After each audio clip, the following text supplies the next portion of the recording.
स्वागत है करियर शाला में। बहुत सारे ऐसे बच्चे हैं जिन्होंने एमटीएस को लेके बहुत चीज़ें पूछी हैं, तो आपके वो डाउट्स मैं सारे के सारे यहाँ पे क्लियर करने वाली हूँ। वीडियो को एंड तक ज़रूर देखिएगा और मुझे बताइएगा कि आपको वीडियो कैसा लगा, आपके लिए इन्फॉर्मेटिव था कि नहीं, और इसमें क्या चीज़ें और ऐड हो सकती हैं, क्या क्वेश्चंस आपके स्टिल रह गए एमटीएस से रिलेटेड। यानी कि मल्टीटास्किंग स्टाफ का बहुत सारे एग्जाम्स आने वाले हैं। एसएससी का एग्ज़ाम आने वाला है, अगर हम बात करें सार्स का एग्ज़ाम आने वाला है। इसके बाद हमारे पास जो है सीएसआईआर का भी एमटीएस का एग्ज़ाम आने वाला है। एमटीएस के जब हम एग्ज़ाम की बात करते हैं, जिन बच्चों ने बिल्कुल कुछ तैयारी नहीं की उनके लिए भी वीडियो हेल्पफुल होने वाला है, जिनकी तैयारी हो चुकी है उनके लिए भी वीडियो हेल्पफुल होने वाला है। जब आप बात करते हैं मैथ्स एज अ सब्जेक्ट की, हम इसको 4 हिस्सों में बांटने वाले हैं, मैथ्स, रीजनिंग, उसके बाद इंग्लिश और उसके बाद हमारा बेसिक जीए। अगर मैं बात करूं मैथ्स एज अ सब्जेक्ट की, मैथ्स एज अ सब्जेक्ट अगर हम बात करते हैं तो टॉपिक वाइज कंप्लीट सिलेबस आपको हर जगह पे मिल जाता है। आपको टॉपिक वाइज सिलेबस दिया जाता है, लेकिन मैथ्स की तैयारी करें कैसे? बिकॉज जब हम डिफरेंशिएट करने निकलते हैं या हम कोई बुक खरीदते हैं तो बुक एक्चुअली क्या करती है, हमको ओवरऑल व्यू देती है। वो उसके अंदर 12th और ग्रेजुएशन और एमटीएस सबके क्वेश्चंस होते हैं। अगर मैं कोई भी बुक खरीदूं, जैसे कि अगर मैं बोल रही हूँ, मैं आप लोगों को रेफर कर रही हूँ कि आप बुक खरीद लीजिए एमटीएस के लिए आप बुक खरीद लीजिए, और उसके लिए मैंने आपको बोल दिया कि आप खरीद लीजिए ब्लैक बुक। ठीक है, अब ब्लैक बुक इंग्लिश की बुक है जिसके अंदर बहुत सारी वोकैबुलरी है, पर उसका कोई रेलेवेंस वहाँ नहीं होने वाला है। अगर मैं मैथ्स के लिए बोलूँ, मैथ्स के लिए हम लोग सारे के सारे कोशिश करते हैं कि बुक खरीदें, लेकिन most of the books actually have all the 3 exams together. कोई भी ऐसी बुक नहीं है जिसके अंदर एक एग्जाम की इन्फॉर्मेशन दी हो। जो एग्जाम की इन्फॉर्मेशन आपको चाहिए एमटीएस की, मैथ्स की अगर मैं बात करूं तो मैथ्स के जैसे टॉपिक वाइज अब आप बात करते हैं सीआई एसआई, उसके बाद आप रेशियो प्रपोर्शन की बात करते हैं, इसके अंदर स्टेटमेंट सम्स कम से कम आएंगे, कैलकुलेशन रिलेटेड सम्स आएंगे। आपको ध्यान रखना है कि आप स्टेटमेंट सम्स के ऊपर इतना ध्यान ना दें। आपको बेसिक करना है, बेसिक यानी कि बेसिक फॉर्मूला, जैसे सीआई एसआई है उसका बेसिक फॉर्मूला किया, उसको बेसिक अप्लाई करने को आएगा। अगर आपको स्टिल कोई डाउट रहता है तो 8th क्लास की बुक उठा लीजिए मैथ्स की, उसमें जितने question CI SI ratio proportion mensuration से रिलेटेड है वो सब आपकी 10वीं के पेपर यानी कि एमटीएस का हिस्सा होने वाले हैं। तो आप कोई भी किसी भी बोर्ड की 10th 8th की बुक उठा लीजिए, उसके अंदर आपको ये सब आंसर्स मिल जाएंगे और आपकी जो मैथ्स के जितने टॉपिक हैं वो सब वहाँ पे कवर हो जाएंगे। अगर आप बात करें मैथ्स की किसी पर्टिकुलर बुक की, वो मैंने नीचे डिस्क्रिप्शन में डाल दिया एमटीएस के लिए। अगर आप तैयारी कर रहे हैं तो आप वो बुक खरीद सकते हैं। वो सिर्फ और सिर्फ एमटीएस वालों के लिए है जो नई नई शुरुआत कर रहे हैं। और जो बच्चे कह रहे हैं कि हमने बिल्कुल कुछ नहीं किया है, तो मेरी एक सलाह रहेगी, टॉपिक उठाओ, जैसे कोई भी टॉपिक आप उठा लो। बेसिक आपने उठा लिया रेशियो प्रपोर्शन, ठीक है, रेशियो प्रपोर्शन टाइप किया, एक वीडियो देखो, उसके बाद क्वेश्चंस करो। उनके साथ क्वेश्चंस करने मत बैठना। Most of the people are making you do the question from 12th and graduation, तो नहीं करने हैं उनके साथ क्वेश्चन। आपको ऑनलाइन पीवाईक्यूज मिल जाएंगे, नहीं मिल रहे मैसेज कर दीजिए टेलीग्राम में, मैं डाल दूंगी। आपको क्वेश्चंस वही करने हैं जो उससे रिलेटेड है, आपके टॉपिक से रिलेटेड, बिकॉज बहुत फर्क है एमटीएस के पेपर में 12th बेस्ड स्टेनो सीएचएसएल या सीजीएल के पेपर में के ऊपर बेसिस के ऊपर।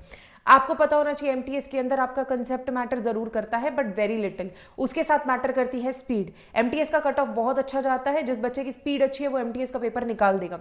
जिस बच्चे की स्पीड में प्रॉब्लम है वो एमटीएस का पेपर नहीं निकाल सकता, जबकि सीजीएल में ऑपोजिट होता है। अगर आपका कंसेप्ट क्लैरिटी अच्छा है, आपकी स्पीड थोड़ी बहुत ही कम है, तो आपका काम चल जाएगा।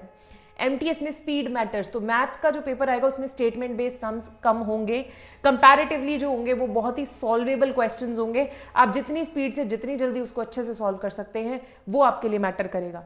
टॉपिक उठाइए, ऑनलाइन एक वीडियो देखिए, आप उसी के रिलेटेड क्वेश्चंस ऑनलाइन लगा सकते हैं। अगर आपको वेबसाइट नहीं मिल रही, मैं वैसे बता देती हूँ, आई एग्जाम भी करके एक वेबसाइट है, एक और वेबसाइट है जिसके ऊपर करेक्ट आपको मिल जाता है। आपने टाइप किया और टॉपिक के क्वेश्चंस आपको मिल जाते हैं। वो कोई भी वेबसाइट आप अटेंड कर सकते हैं जिसके ऊपर फ्री ऑफ कॉस्ट क्वेश्चंस है एमटीएस से रिलेटेड, आप वो कर सकते हैं।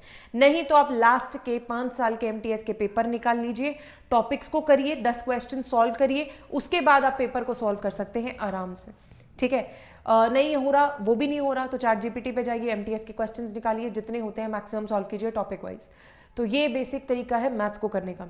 मैथ्स के बाद आ जाते हैं रीजनिंग की तरफ। रीजनिंग के अंदर बहुत सारे पैराजंबल, बहुत सारे क्वेश्चंस ऐसे हैं रीजनिंग के अंदर जो आप करने वाले हैं, या रिलेशनशिप से रिलेटेड जिसको हम बोलते हैं क्वेश्चंस हो गए, या डायरेक्शन से रिलेटेड। तो जो भी क्वेश्चंस हैं ये स्मॉल स्टेटमेंट्स होने वाली हैं, this is not going to be very elaborate. ये छोटी स्टेटमेंट्स होंगी, ज़्यादा कंफ्यूजिंग नहीं होंगी, इलेबोरेट नहीं होंगी, बहुत ज़्यादा बड़ा करके कंफ्यूज करके नहीं दिया होगा इन क्वेश्चंस को।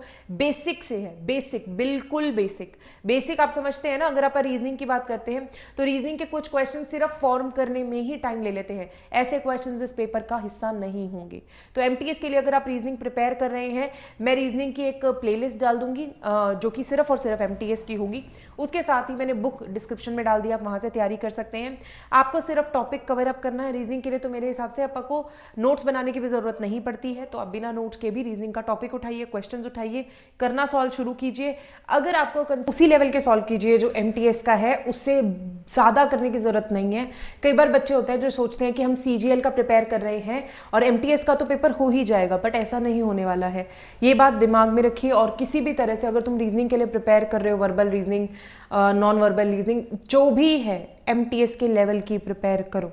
आपको पता होना चाहिए कि एमटीएस में क्या आ रहा है, टॉपिक वाइज उसी को करना है। तो एक्स्ट्रा में मत जाओ एक्स्ट्रा में, ठीक है। जितना ज़्यादा तुम वही क्वेश्चंस को बार बार ट्राई करोगे, उतना ज़्यादा तुम्हारे सिलेक्शन के चांसेस ज़्यादा हैं। अगर तुम एक्स्ट्रा करोगे तुम्हें बहुत दिक्कत होने वाली है, ठीक है। उसके बाद आ जाते हैं इंग्लिश के ऊपर। इंग्लिश भी कोई इतनी हाई लेवल की नहीं होने वाली है।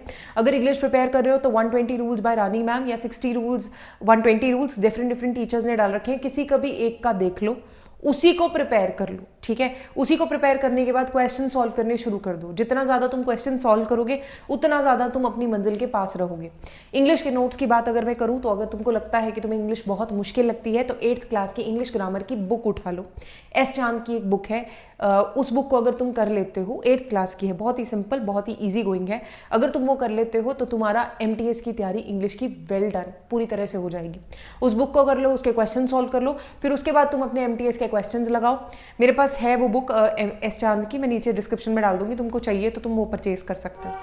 उसके बाद आ जाती है बेसिकली जीए। अगर हम जीए की बात करें तो इसके अंदर काफ़ी सारे टॉपिक्स होते हैं। सबसे पहले मैं साइंस की बात करूंगी। अगर मैं साइंस की बात करती हूँ तो साइंस के अंदर तुमको बहुत अच्छे से पता होगा, साइंस के अंदर 3 चीज़ें आती है, फिजिक्स, केमिस्ट्री, बायो, जो कि 10th लेवल की आपको आनी चाहिए। और अगर आपको नहीं आती तो आपको उसको तैयार करना है। ज़्यादा टाइम मत दीजिएगा, पर तीनों के तीनों प्रिपेयर ज़रूर कर लीजिएगा। कुछ एक टॉपिक्स कट चुके हैं, टॉपिक वाइज ही करिएगा, अपने सिलेबस से मैच करके कि अच्छा ये टॉपिक आ रहा है तो ये करना है। सिर्फ 10th तक की साइंस की बुक, एनसीईआरटी आपको पता होगी, आप एनसीईआरटी कर सकते हैं। अगर आपको एनसीईआरटी समझ आती है, नहीं तो ऑनलाइन नोट्स अवेलेबल है, किसी के भी उठा के आप आराम से कर सकते हैं। अगर मैं बात करूं साइंस के बाद, मैं बात करूंगी पॉलिटिकल साइंस की। पॉलिटिकल साइंस के क्वेश्चंस आ रहे हैं, जीओ, हिस्ट्री, सब आ रहा है। टॉपिक उठाओ, 10th की बुक, 9th की बुक, 8th की बुक में आपको ये टॉपिक्स मिल जाएंगे। आप उन टॉपिक्स को वहां से कर सकते हैं। ऑनलाइन एनसीईआरटीज अवेलेबल है, आप एनसीईआरटीज खोलिए, टॉपिक उठाइए, पढ़िए और उसके बाद आप क्वेश्चंस अटेम्प्ट करने की कोशिश करिए। आपके पास ये प्रिपेयर हो जाएगा एमटीएस का आपका बेसिक सिलेबस। अगर आपको लगता है कि आपसे नहीं होगा तो मैं एमटीएस के से रिलेटेड जीए के क्वेश्चंस नीचे एक बुक डाल दूंगी, वो आप चेक कर सकते हैं। नहीं तो आपको ऑनलाइन सब अवेलेबल है, आपको बुक परचेज करने की भी जरूरत नहीं है। लेकिन अगर आपको लगता है कि नहीं मुझे बुक चाहिए ही, तो उसके लिए मैं नीचे बुक डाल दूंगी, वो आप प्रिपेयर कर सकते हैं।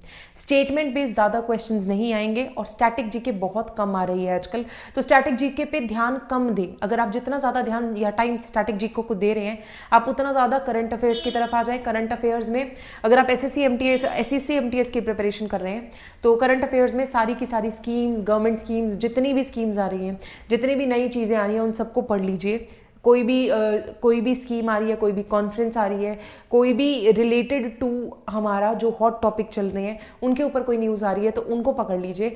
लेकिन अगर आप बात करें सार्स की, तो अगर हेल्थ से रिलेटेड कोई भी न्यूज़ इंपॉर्टेंट है, सार्स के लिए हेल्थ से रिलेटेड न्यूज़ इंपॉर्टेंट है। सीएसआईआर की बात करें तो वहाँ पे भी जितनी भी स्कीम सेंट्रल गवर्नमेंट की स्कीम्स है, यहाँ पे आपको स्टेट गवर्नमेंट पे ज़्यादा जाने की जरूरत नहीं है, सेंट्रल गवर्नमेंट पे ही बेस्ड क्वेश्चन होने वाला है, ठीक है। तो सेंट्रल गवर्नमेंट की जितनी स्कीम्स आ रही हैं, जितनी नई नई चीज़ें इंट्रोड्यूस कर रही है गवर्नमेंट, उसके साथ ही जितनी भी कॉन्फ्रेंसेज हो रही हैं, जितने भी मीट्स हो रहे हैं, समिट हो रहे हैं, उनके बारे में अगर आपको पता है तो आप पेपर के लिए बिल्कुल तैयार हैं। ज़्यादा डीप में करने की ज़रूरत नहीं है। अगर बात करें इकोनॉमिक्स की, तो economics is very very important. Economics का ज़रूर करके जाइएगा, most of the questions come from there. Economics से रिलेटेड करंट अफेयर्स भी आपके लिए बहुत इंपॉर्टेंट है। अगर आप वो कर लेते हैं तो आपकी तैयारी 100% हो जाएगी। तो ये था वीडियो में जो मैं बताना चाह रही थी कि ये चीज़ें कर लीजिए। जहाँ तक रही क्वेश्चंस की बात, बच्चों को प्रॉब्लम आती है कि टेस्ट पेपर्स कहाँ से लगाएं। आप चाहे किसी के टेस्ट पेपर परचेज कर लें या चाहे ऑनलाइन बहुत सारे क्वेश्चंस पढ़ें, उनको सॉल्व कर लें। गूगल सबको चलाना आता है, गूगल के ऊपर टाइप करिए जो भी टॉपिक के क्वेश्चन चाहिए, आपको नीचे पूरी की पूरी शीट मिल जाती है, क्वेश्चन सॉल्व करिए, अपने आप को खुद रैंक करने की आदत डालिए। जब तक आप खुद को रैंक नहीं देंगे, खुद को आप जस्टिफाई नहीं करेंगे, तब तक चीज़ें थोड़ी मुश्किल होने वाली हैं। ऑल द वेरी बेस्ट, लगे रहिए तैयारी को। और बुक्स मैंने डिस्क्रिप्शन में डाल दी है, टेलीग्राम और व्हाट्सएप का लिंक भी है, तो अगर आप ज्वाइन करना चाहते हैं तो प्लीज़ कर लीजिए। धन्यवाद।